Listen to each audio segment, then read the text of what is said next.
audio jungle.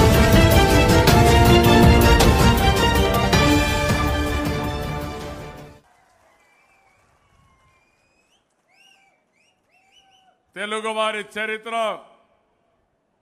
ఆత్మ గౌరవానికి ప్రతీక. మన నాయకుడు ఎన్టీ రామారావు గారు మనకిచ్చింది ఆత్మ గౌరవాన్ని. ఎవరైనా మన జోలుకొస్తే, ఎవరైనా మన పట్ల కుట్రబంతే కబద్దార్ జాగ్రత్తగా ఉండండి, ఎట్టి పరిస్థితుల్లో వదిలిపెట్టమని గట్టిగా నినదించాల్సిన అవసరం ఉంది. ఆ రోజు మీరు ఒక్కసారి చూస్తే 5వ బడ్జెట్ మన ఎంపీలు ఇక్కడే ఉన్నారు, మొండి చేయి చూపించారు. నేను ఎంపీలతో మాట్లాడాను, మంత్రులతో మాట్లాడాను.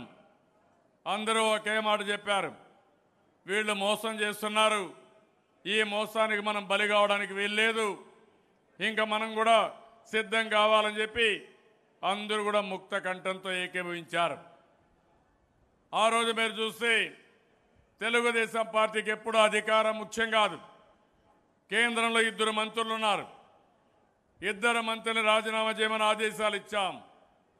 ప్రధానమంత్రి ఫోన్ చేస్తే నేను చెప్పాను, ఇంకా మేము ఎన్డీఏలో భాగస్వాములుగా ఉన్నాం, ప్రత్యేక హోదా ఇవ్వండి, విభజన చట్టంలో హామీలు అమలు చేయమని డిమాండ్ చేశాను.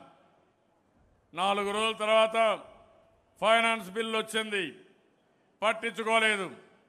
అప్పుడు అనిపించింది ఇంకా లాభం లేదని ఆ రోజే ఎన్డీఏ నుంచి బయట వచ్చి ఆ రోజే అవిశ్వాస తీర్మానం పార్లమెంట్లో పెట్టాం. ఇక్కడే మీరందరూ గుర్తుపెట్టుకోవాల్సిన అవసరం ఉంది.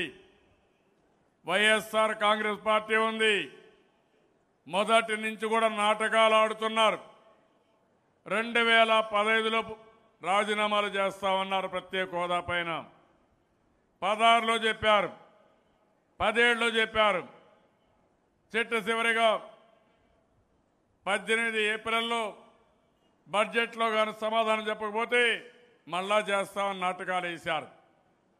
వీళ్ళ ప్రవర్తన చూస్తే నేరుగా ప్రధానమంత్రి దగ్గరికి వెళ్ళి విశ్వాసాన్ని ప్రకటిస్తారు, పార్లమెంట్లోకి వచ్చి నాటకాలాడి అవిశ్వాస తీర్మానం పెడతారు. వీళ్ళ అవిశ్వాస తీర్మానం ఎవరూ నమ్మలేదు. అవిశ్వాస తీర్మానం కావాలంటే 50 మంది కావాలి.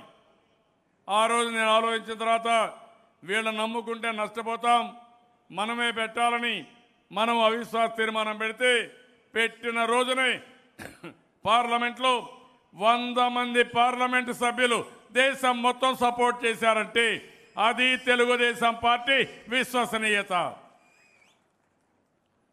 ఇప్పుడు కొంతమంది చెప్తున్నారు, ఈరోజు మీరు చూస్తే ఆ రోజు అయిన తర్వాత రాజీనామాలు చేస్తామన్నారు.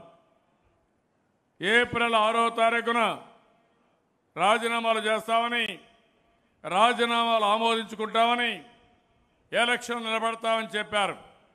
నేను కూడా ఒక మాట చెప్పాను, మీరు కుట్ర చేస్తున్నారు, కుతంత్రాలు చేస్తున్నారు, మీరు రాజీనామా చేస్తే మేము పోటీ పెట్టి మిమ్మల్ని బీజేపీ పార్టీని ఎండగడతాం, 2019 ఎన్నికలు ఇప్పుడే తేలిపోతాయని ఆ రోజు నేను అనౌన్స్ చేశాను.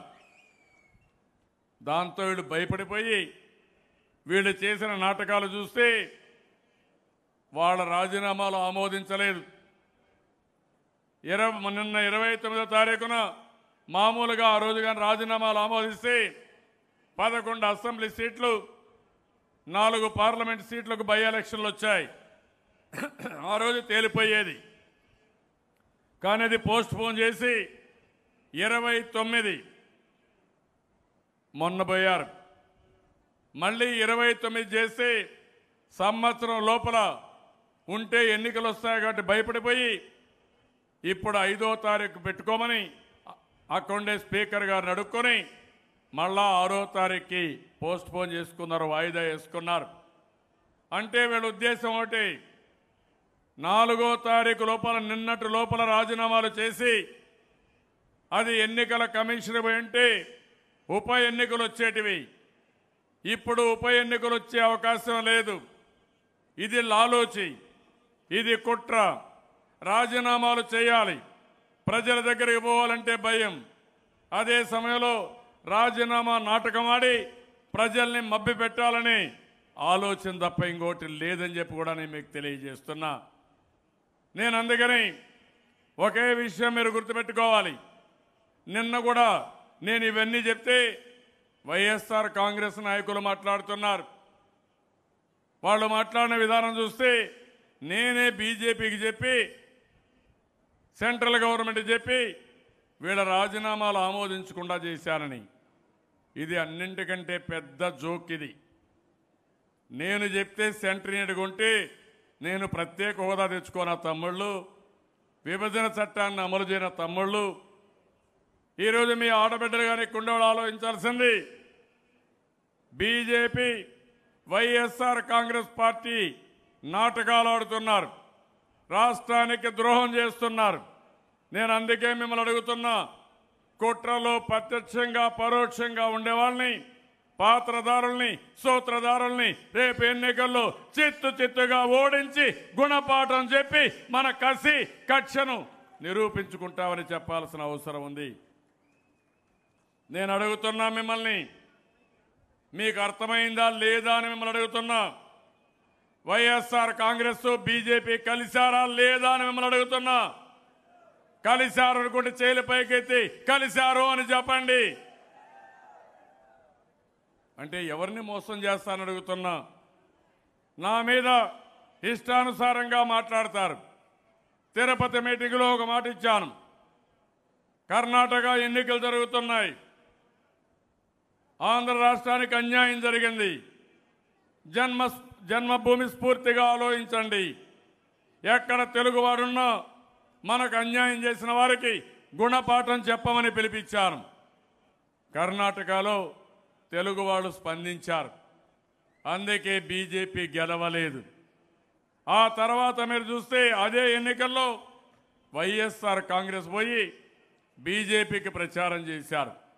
మనకు అన్యాయం చేసిన వాళ్ళకి ప్రచారం చేయడం ఎంత దుర్మార్గమో మీరు ఆలోచించాల్సిన అవసరం ఉంది. ఇది కుట్ర, ఇది లాలోచి, ఇద్దరు ఆడే నాటకం. వీళ్ళ ఉద్దేశం ఏంటి? ఆంధ్రప్రదేశ్ అభివృద్ధి కాకూడదు. అభివృద్ధి అయితే మనం ముందుకు పోతాం, గుజరాత్ కంటే ముందుంటాం, దానివల్ల నాకు మంచి పేరు వస్తుంది.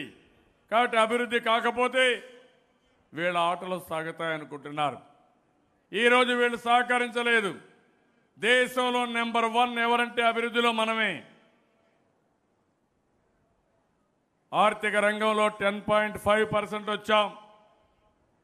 గ్రామాల్లో సిమెంట్ రోడ్లు వేసుకున్నాం, మరుగుదొడ్లు కట్టుకున్నాం, మురికి కాలువలు నిర్మించుకుంటున్నాం.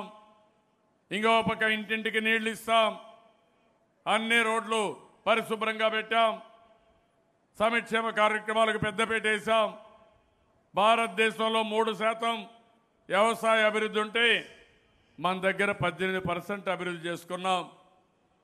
ఇది మన కష్టం, మన తెలివితేటలు, మన సమిష్టి కృషి. అలాంటిది కేంద్రం కూడా మనకి ఇవ్వాల్సింది ఇచ్చుంటే. ఏంటండి, వీడియో నచ్చిందా? అయితే ఓ లైక్ వేసుకోండి, లేదంటే ఓ కామెంట్ చేయండి. ఎప్పటికప్పుడు మా వీడియోస్ చూడాలంటే సబ్స్క్రైబ్ చేసుకోండి.